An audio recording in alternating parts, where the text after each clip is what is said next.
अस्सलाम वालेकुम व्यूअर्स, मेरा नाम Mohammad Anas Virani builders and developers के प्लेटफॉर्म के साथ आपके हाजिर हूँ। मेरे बहुत सारे प्यारे दोस्त सवाल करते हैं मुझसे कि अनस भाई, हमें अगर बहरिया में आबाद होना है या कोई घर लेना है तो हम बहरिया लिविंग की तरफ जाएं, इट मीन्स कि बहरिया के बनाए हुए घरों की तरफ जाएं या प्राइवेट घरों की तरफ जाएं। तो आज इसका डिटेल में आपको पॉइंट टू पॉइंट समझाऊंगा कि भाई क्या बेहतर है और क्या बेहतर नहीं है, और दोनों को डिफ्रेंशिएट करने की कोशिश करूंगा।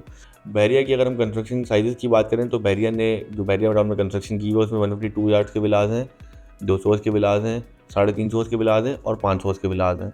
और यहीं रहते हुए अगर हम प्राइवेट विलास की बात करें तो प्राइवेट विलास में जो हमारे पास कंस्ट्रक्शन के ऑप्शन मिलते हैं वो 125 के घर, 272 के घर, 500 के घर, 1000 के घर और कुछ घर 2000 की मार्केट में मौजूद हैं ऑन सेल। अब अगर मैं बात करूँ इनकी कंस्ट्रक्शन क्वालिटी की तो ऑब्वियसली बहरिया की कंस्ट्रक्शन क्वालिटी एक बहरिया का जो बनाया हुआ घर है वो बहुत अच्छे से वेल प्लान्ड है और बहरिया ने उसको बहुत अच्छे से बेसिक डिज़ाइन बनाया है, लेकिन वो बहुत अच्छे से वेल प्लान्ड है कि ग्राउंड प्लस 1 की प्लानिंग होती है तमाम घरों की।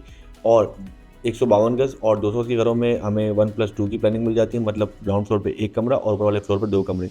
350 गज में हमें 4 कमरों की प्लानिंग मिल जाती है, 1 कमरा ग्राउंड फ्लोर पे और 3 कमरे ऊपर। और 500 गज में हमें 5 कमरों की प्लानिंग मिल जाती है। अगर हम प्राइवेट बिल्डर की कंस्ट्रक्शन क्वालिटी की बात करें तो प्राइवेट बिल्डर की कंस्ट्रक्शन क्वालिटी ऑब्वियसली बहरिया टाउन की कंस्ट्रक्शन क्वालिटी से बेहतर है, लेकिन प्राइवेट बिल्डर्स में हमारे पास मुख्तलिफ ऑप्शन भी मिल जाते हैं। काफ़ी हमारा जो वो बोलते हैं ग्राउंड में खेलने का वो काफ़ी खुल जाता है, क्योंकि हमारे ऑप्शन बहुत सारे आए थे। हमें 125 गज में 4 कमरों का घर भी मिलेगा, 3 कमरों का घर भी मिलेगा। हमें 272 गज में 5 कमरों का घर भी मिलेगा, 4 कमरों का भी और समटाइम 6 कमरों का भी, और कुछ लोगों ने तो 7 कमरे भी निकाले होते हैं 272 गज में। अब अगर हम 500 की बात करें तो 500 गज में प्राइवेट बिल्डर में कुछ लोगों ने 6 कमरे निकाले हुए हैं, कुछ ने 5 और कुछ ने 8 कमरे भी 500 के घरों में निकाले हुए हैं। इसी तरह 1000 गज में भी इसी तरह है कि कुछ लोगों ने बहुत छोटा कॉम्पैक्ट हाउस बनाया हुआ है, इसमें गार्डन एरिया बड़ा है। कुछ लोगों ने मैक्सिमम एरिया पे कंस्ट्रक्शन करके 10-10 कमरे भी 8-8 कमरे भी निकाले हुए हैं।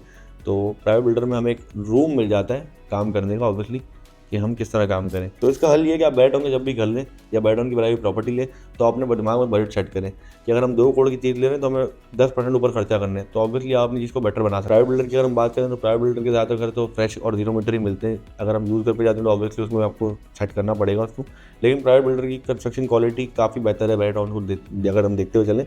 तो उसके बाद जो सबसे बड़ा रीज़न आता है, जो असल कंपैरिजन है बहरिया लिविंग में और प्राइवेट बिल्डर के चीज़ों में, वो है सिक्योरिटी कंसर्न और माहौल। जो बहरिया जो इन्वायरमेंट आपको प्रोवाइड करता है अपनी कम्युनिटी में, बहरिया के जो ऑब्वियसली कुछ चीज़ें आप लैक करते हैं तो कुछ चीज़ें प्राइवेट बिल्डर में आप लैक करते हैं। बहरिया की लिविंग में आपको जो फ़ायदे मिलते हैं वो है कम्युनिटी लिविंग, और वो एक सिंगल फैमिली में बना है कि उसकी वाइफ और बच्चे हैं। तो अब अगर वो बंदा कराची शहर में काम करता है और वो अपनी बीवी बच्चों को पीछे छोड़ के जाएगा तो वो कहाँ रहना पसंद करेगा? ऑब्वियसली वो बहरिया की बनाई हुई कम्युनिटीज़ में रहना पसंद करेगा, क्योंकि प्राइवेट बिल्डर में आस-पास प्लॉट्स खाली हैं, घर बन रहे हैं, सिक्योरिटी कंसर्न है। हाँ, लेकिन प्राइवेट बिल्डर में आपको एक फ़ायदा मिलता है कि फ्लेक्सिबिलिटी मिलती है, आपकी मर्ज़ी का आपको घर मिल जाता है, आपकी मर्ज़ी की आपको कंस्ट्रक्शन क्वालिटी मिल जाती है, आपकी मर्ज़ी की आपको प्लानिंग मिल जाती है घर के अंदर, जो कि आपको बहरिया के कंस्ट्रक्शन में नहीं मिलती। वहाँ वो आप चीज़ लैक करते हो, लेकिन आप बहरिया के बनाए हुए घरों में, बहरिया के बनाए हुए जो घर हैं इनमें आप कम्युनिटी लिविंग एंजॉय करते हो, और सिक्योरिटी काफ़ी हद तक बेहतर है बहरिया के बनाए हुए घरों की as compare to private builders के घरों की। उसके अलावा बात करूँ फ्यूचर की, तो इन फ्यूचर बहरिया टाउन के घर भी हमें अच्छे लगते हैं और प्राइवेट बिल्डर के घर भी अच्छे लगते हैं, क्योंकि प्राइवेट बिल्डर में जैसे जैसे आबादी बढ़ती जाएगी इनके प्राइसेस आप देखेंगे मूव होते जाएंगे। जैसे कि हमने लीड ब्लॉक में भी देखा कि 1 करोड़ 25-30 लाख में मिलने वाले घर आज एक 45-50 तक पहुंच चुके हैं, और उम्मीद है एक 60-65 में भी काम हो चुका है, लेकिन हमें उम्मीद है और ही ऊपर जाएगा, क्योंकि ऑब्वियसली कराची शहर में इतने कोई घर मिलते ही नहीं है। हाँ, अगर मैं बहरिया लिविंग की बात करूँ तो बहरिया लिविंग में भी प्राइसेस बढ़ रहे हैं, क्योंकि अब जो घर आबाद हो रहे हैं ऑब्वियसली बहुत सारे लोग जो अपना घर लेके बैठ रहे हैं वो बेचते थोड़ी हैं कि हर रोज़ घर बेचना खरीदना। बहुत सारे रेंटल पे भी हैं लोग, इसलिए घर आते रहते हैं बेचने बहरिया लिविंग में। लेकिन इन फ्यूचर हम बात करें तो बहरिया की लिविंग हो या फिर प्राइवेट बिल्डर की, दोनों का फ्यूचर बहुत बेहतरीन है, क्योंकि दोनों ही जगह कांटे का मुकाबला मैं कहूँगा, और बेहतरीन लाइफस्टाइल आपको बहरिया टाउन में दोनों लिविंग्स आपको प्रोवाइड कर रही हैं। तो अगर आप भी चाहते हैं इसी तरह की किसी लिविंग में अपने घर के मालिक बनना तो हमारे दिए हुए नंबर पर रब्ता कर सकते हैं। जज़ाकल्लाह, थैंक यू सो मच, अल्लाह हाफ़िज़।